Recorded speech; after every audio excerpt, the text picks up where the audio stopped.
Bom dia, galerinha, aqui fala o professor Hudson Campos. Estou aqui para trazer um conteúdo de geografia para vocês e semanalmente eu vou tentar estar postando aí alguns vídeos, algumas videoaulas sobre alguns conteúdos geográficos, tá bom? Isso pode te ajudar tanto aí na tua grade curricular da escola e também pode te ajudar aí na tua maratona de estudos para o vestibular, beleza? Então, se você puder, dá aquela moral, passa lá no nosso canal e se inscreve. O canal eu vou deixar na descrição aqui. E se você puder, dá aquela força, aquela moral, tá? Vai me ajudar bastante, valeu? Então, vamos pro vídeo. E aí, galerinha, a gente vai falar hoje sobre crosta terrestre, mais em específico a gente vai trabalhar aí a teoria da deriva continental de Alfred Wegener, que foi formulada aí no século XX, tá? Mas para a gente entender como foi que se deu essa formulação, a gente precisa voltar aí alguns séculos antes, tá? Com outros cientistas que ajudaram aí na elaboração, tá, das pesquisas do Alfred Wegener. Bom, galera, a gente vai falar sobre Abraham Ortelius, um belga que nasceu em 1527 e teve aí o seu desenvolvimento de vida num período histórico muito importante, a Era Humanística. Nesse momento você vai ter aí a comunidade científica, tá? As pessoas tendo aí ideias revolucionárias, invenções revolucionárias e estão sedentos por conhecimento. E esse cara, ele tinha aí um dos seus hobbies era ler bastante livros, observar aí as gravuras e viajar bastante. Ele tinha o costume de viajar bastante lá na Europa, tá?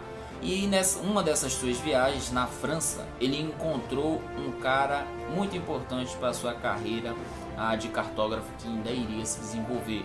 Ele encontrou um cidadão, lembrem desse nome, um cidadão chamado Gerard Mercator. Esse cidadão aí, Gerard Mercator, que era um matemático e geógrafo muito importante, ele influenciou, ele incentivou, inspirou o Abraham Ortelius a desenvolver, tá, os mapas, a começar a ir para o ramo da cartografia. Então, Abraham Ortelius, a partir desse momento, começa a ir para o lado da cartografia, a começar a pintar os mapas e depois ele se torna um experiente desenhista de mapas, tá? Começa a desenvolver seus próprios mapas. Bom, galera, Abraham Ortelius, tá, no século XVI, ele começa aí a sua jornada na cartografia, tá? E um dos primeiros passos que ele dá é ir em busca, fazer uma pesquisa, fazer aí alguns levantamentos sobre a cartografia da época do século XVI. Ele tem acesso aí a vários mapas cartográficos de estados, de algumas regiões, de alguns continentes que estavam setorizados. Alguns mapas desses já tinham sido elaborados naquele momento por cartógrafos anteriores, tá? E aí ele começa a ter acesso a esses vários tipos de mapas e começa a ter algumas ideias.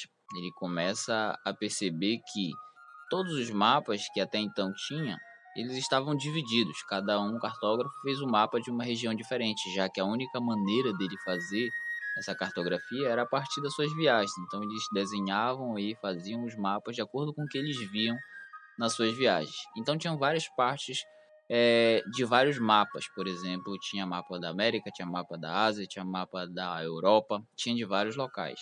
Só que esse cara, Abraham Ortelius, ele vai revolucionar essa situação dos mapas. Ele vai perceber que se você tem todos esses mapas setorizados em regiões, era legal você reunir todos esses mapas. Então ele pega as cartografias da época e começa a elaborar um único mapa, o primeiro Atlas Mundial. Então esse cara foi safo, tá? Ele teve a ideia, a sacada de fazer um mapa mundi pela primeira vez.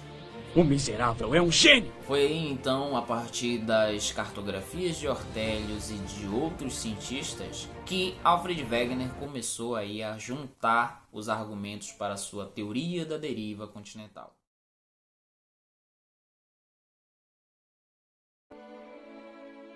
Estamos em outubro de 1910, na Alemanha, quando o meteorologista Alfred Wegener, ao folhear alguns livros, algo lhe chamou a atenção. Tratava-se de uma lista de fósseis de plantas e de animais idênticos encontrados em lados opostos do Oceano Atlântico. Wegener ficou intrigado. como é que as mesmas espécies poderiam ter chegado de uma parte do planeta à outra? Wegener examinou a costa oriental da América do Sul e a costa ocidental de África e constatou que os contornos das duas podiam encaixar-se.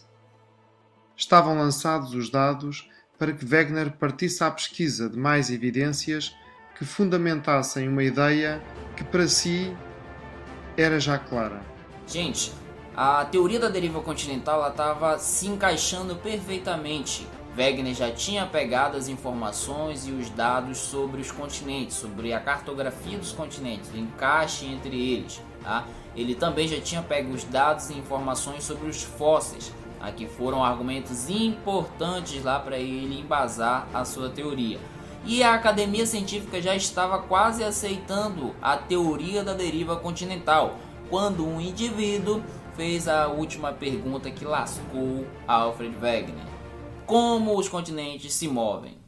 Aí ele não soube responder e a sua teoria não foi aceita no momento. Desgraça! Bom, galera, além de Wegener não ter conseguido explicar como os continentes se afastam, tá? Ele também recebeu muita crítica, até porque ele era um alemão e elaborou a sua teoria e publicou o seu livro em 1915. Lembrem desse momento histórico, estamos falando aí da Primeira Grande Guerra Mundial. Então a galera aí nesse momento, ela estava focado muito aí, os holofotes do mundo inteiro estavam focados na Primeira Guerra Mundial. Então eles não deram tanta importância, ainda mais porque ele era alemão, e eles não deram tanta importância a esse cientista ou a teoria que ele tinha acabado de elaborar, acabado de juntar aí esses fatos, esses argumentos para provar a sua teoria. Então, por hora, em 1915, quando ele lançou seu livro, a galera não ligou muito para a teoria dele. A galera estava focada na guerra. Depois, somente em 1922, que a galera vai começar a parar, depois da guerra, claro, a galera para e começa a analisar a teoria da deriva continental. E, novamente ele começa aí a receber algumas críticas sobre a sua teoria.